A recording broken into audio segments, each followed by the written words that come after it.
November 3 UAE പതാക ദിനം ആഘോഷിക്കുന്ന വേളയിൽ UAE പ്രധാനമന്ത്രി ഷെയ്ഖ് മുഹമ്മദ് ബിൻ റാഷിദ് അൽ മക്തും രാജ്യത്തെ പൌരന്മാരോടും താമസക്കാരോടും സ്ഥാപനങ്ങളോടും കൃത്യം രാവിലെ 11 മണിക്ക് UAE പതാക ഉയർത്താൻ ആഹ്വാനം ചെയ്തു. സ്വന്തം നാടിനോടും അതിന്റെ നേതൃത്വത്തോടുള്ള വിശ്വസ്തതയും എന്ന ബോധത്തോടൊപ്പം യൂണിയന്റെ മൂല്യങ്ങളോടുള്ള പുതുക്കിയ പ്രതിബദ്ധതയും ഈ ദിനം അടയാളപ്പെടുത്തുന്നുവെന്ന് UAE വൈസ് പ്രസിഡന്റും ദുബായ് ഭരണാധികാരിയുമായ അദ്ദേഹം പറഞ്ഞു. ഷാർജ, റാസൽ ഖൈമ, ഫുജേറ എന്നിവിടങ്ങളിൽ തിങ്കളാഴ്ച ഉച്ചകഴിഞ്ഞ് നേരിയതോ മിതമായതോ ആയ മഴ പെയ്യാൻ സാധ്യതയുണ്ട്. ചില പ്രദേശങ്ങളിൽ, പ്രത്യേകിച്ച് കിഴക്ക് ഭാഗത്ത് ഉച്ചകഴിഞ്ഞ് സംവഹന അന്തരീക്ഷം ഉണ്ടാകാൻ സാധ്യതയുണ്ടെന്ന് NCM പ്രവചനത്തിൽ പറഞ്ഞു.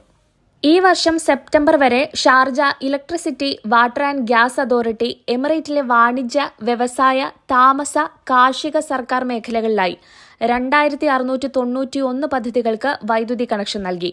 സുരക്ഷാ പരിശോധനകളും മാർഗനിർദ്ദേശങ്ങളും പൂർത്തിയാക്കിയതിനു ശേഷമാണ് വൈദ്യുതി കണക്ഷൻ അനുവദിച്ചത്. അബുദാബി എമിറേറ്റിലെ ഏറ്റവും തിരക്കേറിയ റോഡുകളിലൊന്നായ ഷെയ്ഖ് സായിദ് ബിൻ സുൽത്താൻ റോഡിൽ ഒക്ടോബർ 27 മുതൽ വേരിയബിൾ സ്പീഡ് ലിമിറ്റഡ് സംവിധാനം പ്രാബല്യത്തിൽ വരും. റോഡ് സുരക്ഷ വർദ്ധിപ്പിക്കാനും ഗതാഗതം കൂടുതൽ സുഗമമാക്കാനും ഉദ്ദേശിച്ചാണ് ഓരോ സാഹചര്യമനുസരിച്ച് മാറുന്ന വേഗപരിധി സംവിധാനം ഏർപ്പെടുത്തുന്നതെന്ന് അബുദാബി മൊബിലിറ്റി അറിയിച്ചു.